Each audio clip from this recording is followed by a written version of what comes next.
from the moment that I get up in the morning to when I go to bed, I usually use between 30 to 60 products.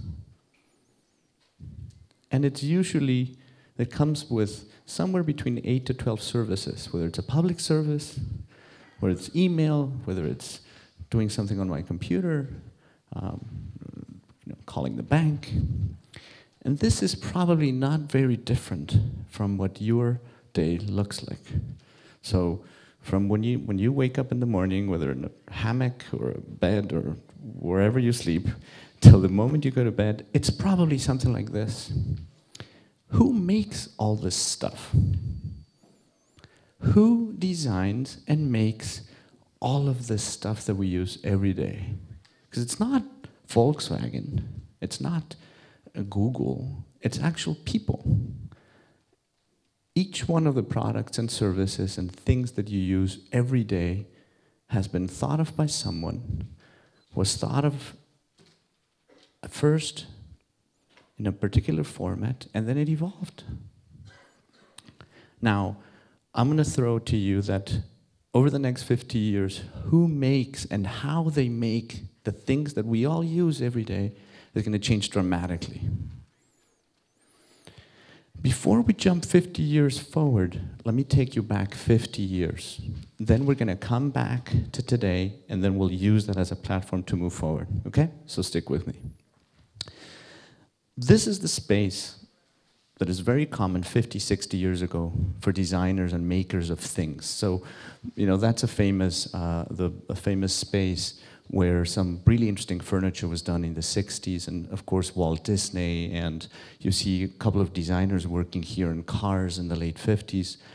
This is one of the first engineers who designed some very complex highways and bridges in California in the early 60s. It's hand to paper, it's physical. You can be there, you can touch it, you can feel what is happening. And it's ultimately using some of the materials like wood. You cut it, you burn it, you file it, you can smell it, you can touch it. The same with glass, the same with metal, the same with cement or any other material. It's a very physical process. So, in a way we could say that you're taking these materials, you have a bunch of tools, you use those tools, and you create all of these other products. And this process is as physical as it can be. Basically, what you're doing is taking these materials and somehow figuring out a way to transform those materials into something else. And there's this magic that happens with that, which is carrying through the personality of the material one way or another through the final product. So think of a piece of wood. Grab a piece of wood and you think you're going to make a chair. And in the piece of wood, you can actually see the lines of the wood and the tone, and you can almost smell it. You can also do that in the chair. The chair will have that personality. So you're basically going through this transformation process. So in the 60s, design is done by a bunch of people. It's typically done in dedicated spaces. That's where it happens, not outside. It's a very physical process. And it is about the underlying force, energy, if you like, is about transformation. This is one of my favorite designers from the late 1950s, early 60s. This is a German guy called Dieter Rams. And he designed in that mode of bending metal and transforming and burning and using electricity, things like this radio and that speaker, and this is another radio. And for those of you in the audience that might think, what is this old guy talking to me about the 60s? This has nothing to do with me. This is probably the most influential role model that Johnny Ive at Apple had is Dieter Rams. Whether it's the logic, whether it's the distance between a whole, whether it's the architecture, the tone, the feel, the way that we think about making things and the space in which that happens has an impact even 50, 60, 100 years later. So we started looking at how we design and make some things in the 60s. Now we're moving over to today. Where and how do we make the products that you and I use today as I walked you through my little daily exercise? Well, this is one of the places where this happens. I work at a company called IDEO. It's a design studio. And this is fairly very much a view of where we work. We're sketching something on hand. We might decide to make a prototype. Then we see something on screen. One of my colleagues is visualizing what that might look like. And then we might laser cut a piece to show that prototype or 3D print it. This is quite different from the space in where the same process is happening just 50 years ago. What these designers are doing, designers work within constraints. What are the materials? What are the constraints that I have materials? What are the constraints I have as a space? Where am I taking this as an interaction for someone? What am I designing? For whom am I designing? Why am I designing like that? And those constraints basically determine that process. The constraints here are very different from here, even starting, for example, on the size of paper. If I lay down a canvas and decide how am I going to create a composition of what I'm making, it's very different than if you do it on a on a 6x11 or an A4 or whatever piece of paper you do, and it's very different than when you do it on a screen. And those constraints determine part of that process. Give you an example. JetBlue airline came to IDEO and said, could you help us envision what elements of a business class we could introduce in our service without having a business class. So you could see that some of the designers in the team made some sketches and started thinking of ideas. Well, some of it has to do with space, and what about the space above? What are the space underneath the chairs? And then from those sketches, we maybe made a physical prototype, and well, why don't we just think about where people sit, and can you have more space in between? Can you put things underneath? And this part is a very physical. Let's sit ourselves in the context and figure out what we can do. And then, of course, you use something like CAD on computers, where you basically create these mocks of partly reality, but in a simulated environment. And then you sketch again, and you think, well, what might the experience feel like? And eventually you create a series of mocks of what that could look like in physical space and digital space. What about if you open it up in your iPhone? And today you go to the website and you see the result of all of this thinking and designing that happened in physical, digital, digital back to physical, physical, digital, back and forth, back and forth. And there's an offer that happens in a simulated space, your screen, that you can interact with. Designers, as a team of designers works on a project like this today, do not think, oh, this part of the design process is physical and this part is digital. That doesn't exist anymore. We basically jump back and forth. I think over the last maybe 5-7 years, less and less do we make the distinction between this is a digital product, this is a non-digital product.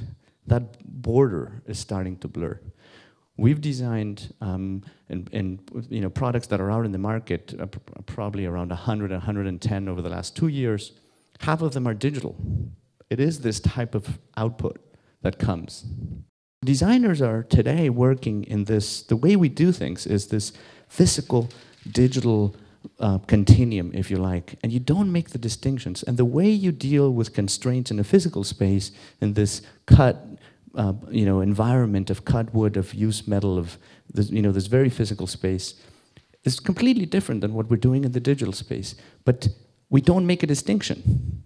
So the constraints as designers, if we're thinking, how do we make this shirt, running shoe, we're thinking, of course, of the user, but the process and how we get there is blending these constraints of the physical and the digital space. And it's something that didn't exist even 50 years ago, right? And for most designers, if they're sort of taught in the traditional way, they still think very much in the constraints of the physical space. And for the new sort of upcoming designers, and maybe they've been educated in the last 10, 15 years, this blend is starting to happen.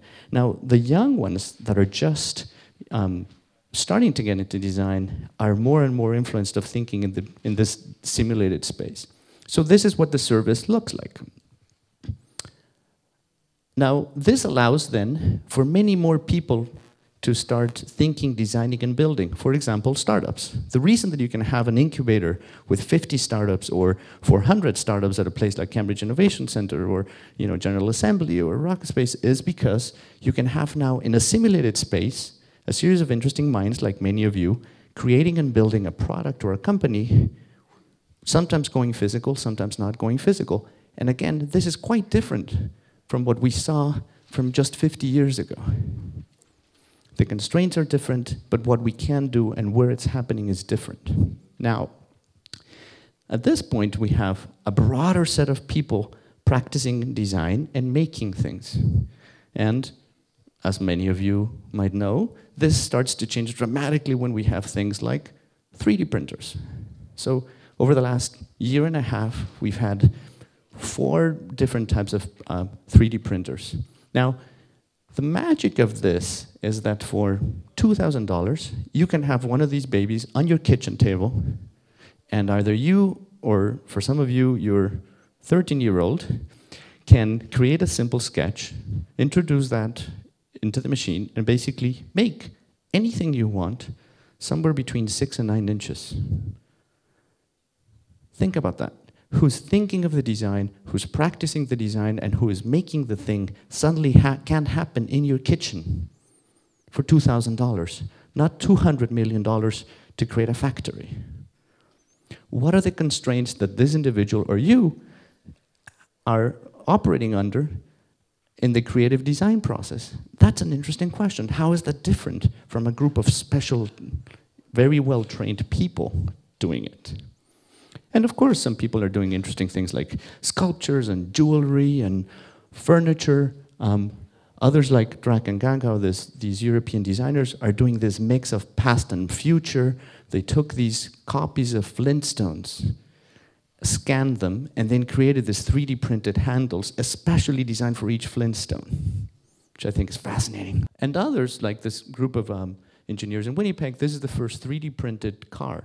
Every component of the car is 3D printed, and the car works.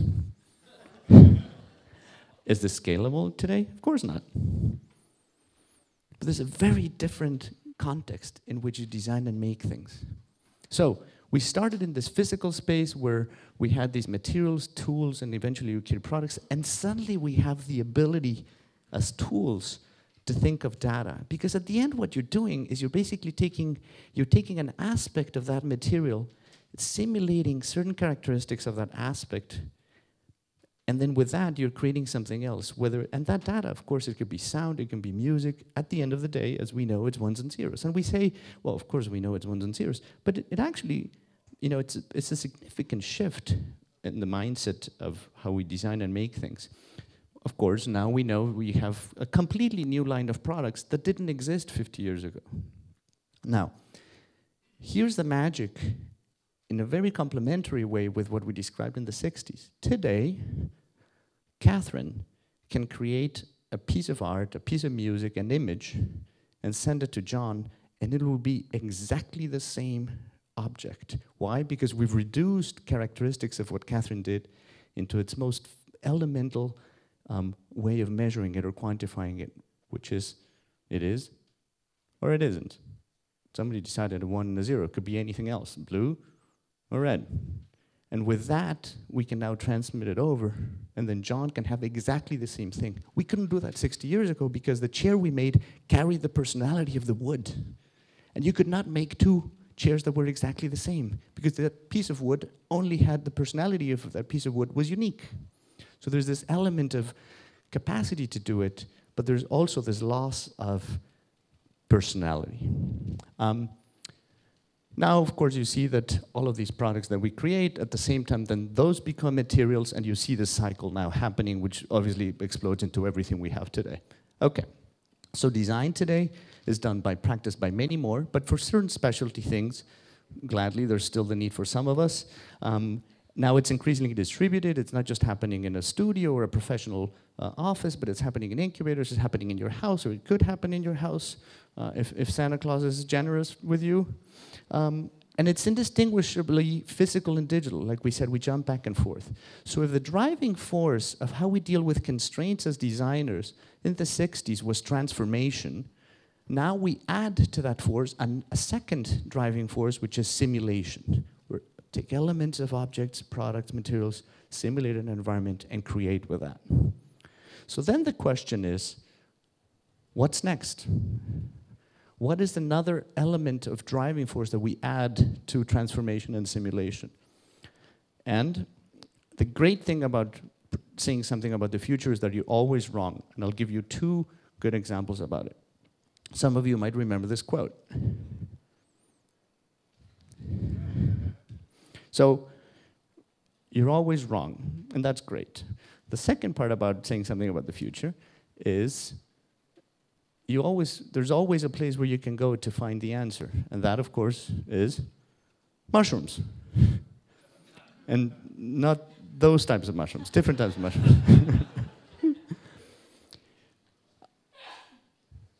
Over 4 billion years, things happened in such a way that this particular mushroom knows exactly what's the width of that anchor. And why does it get to that height, not that height? And why is that mushroom different from that grass next to it? And of course we know this comes from the instructions in DNA, the arrangement of these letters in DNA, right? And every function performed by any living organism on this planet comes from this basic process.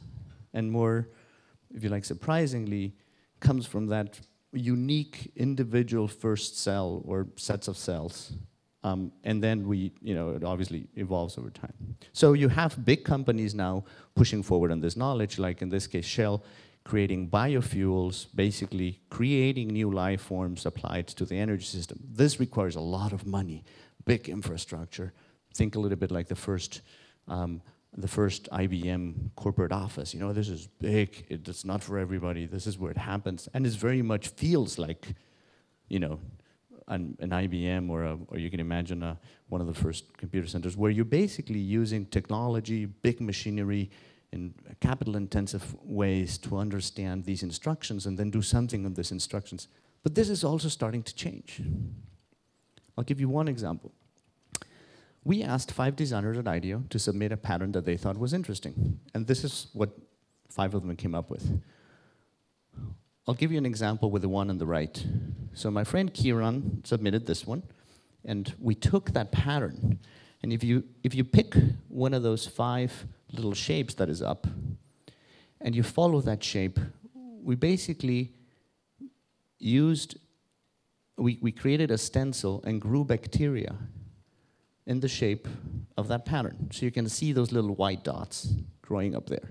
And if you look at it closely, after 4 days, it looks like this. So this is bacteria that grew in that pattern, right, with a cost of 90 cents. And then we take that and we create an electrical circuit with the bacteria being part of it. Now, why this matters is because there are many things designers do, but one of the things they do most of the time is playing, which is partly why it makes our lives so interesting. Designers are starting to play with making things with life. This is not a $100 million factory. This is a 90-cent, 5-day play experiment. We're starting to play with designing with life, whether it's for an electrical circuit, a fabric, colors, shapes, tensions. These are very different constraints than the ones we have in the digital space, and they're very different constraints than the ones we have in the physical space. This is starting to happen in places like GenSpace in New York and BioCurious in San Francisco. We don't have yet the scale that we have the incubators and startups that we know, startup incubators, but it's starting to happen where people are getting together to make and create things by the understanding of life. Autodesk, which has been one of the main companies developing tools for those that create in the digital space, so CAD and many other programs, programs that you might know, SolidWorks, or even a platform, for example, like Photoshop, etc.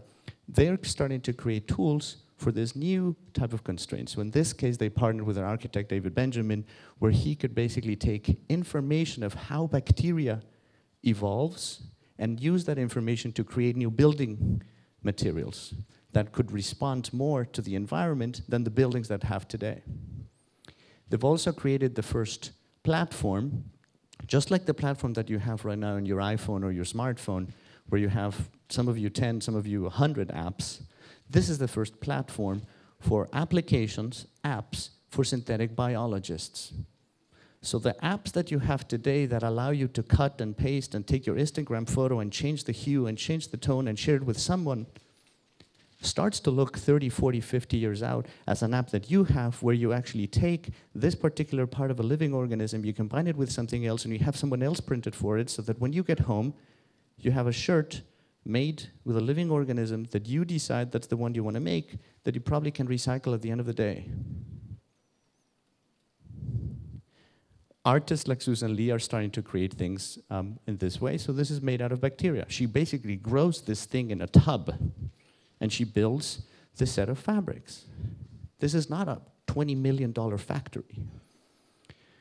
My colleagues Will and Adam and a bunch of us did this project in collaboration with UCSF, and the magic of what Will and Adam did is, this is a cup that is built out of a material synthesized of living organism that would have some nutrient properties that would be dormant. And when you apply water to it, it becomes life. And you can drink it, take the properties. You can also eat the cup.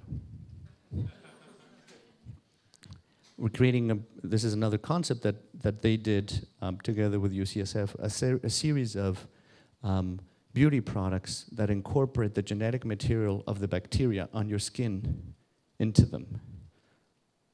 So taking the information of the living organism, incorporating into how we make the product and what the product is.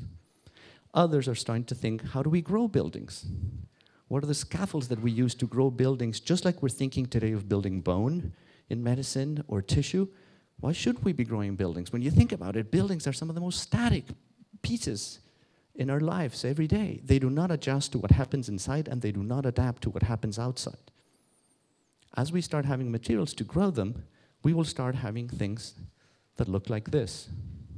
So we started with this physical transformation side, we went into this simulation side, and of course today we have a series of new products, biofuels, some medicines, biopolymers, and where we're going, different life forms. Those become then materials that we start creating things with. And of course we have a series of tools like computing in a cell rather than computing in your cell phone or in silico. So let me throw out there, over the next 50, 60, 100 years, it doesn't matter when it happens.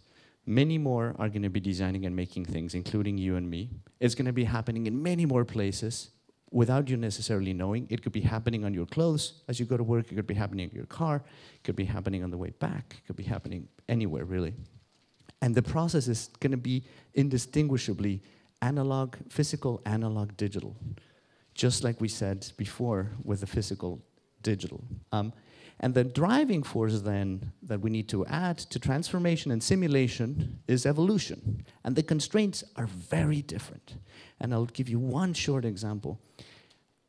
When we make, the way we've all learned about making things, from how we build Legos to how do we make an object or a building, is very much a top-down approach. You define that blueprint, and then you make the thing, and the thing better look like what you designed, because otherwise it's failure. When you add this as a third force, you need to be okay with that thing deciding what it is best for it to be. It's a very different set of constraints. If this is the roadmap then, I would ask you, if you participate and if you're part of one of these groups, if your life is in one of these circles, I would ask you, what would be good for you to learn in one of the other ones? Take a class, take a course, go see a play, get together with your friends, whatever it is, because two things are happening, and I think are gonna define some of the most interesting things that we're gonna see over the next 50, 60 years, and it's gonna happen because these borders are blurring, and at the center of it, it's really about biohacking. If you want to see some of those exciting things of the next decades, become a biohacker. Thank you.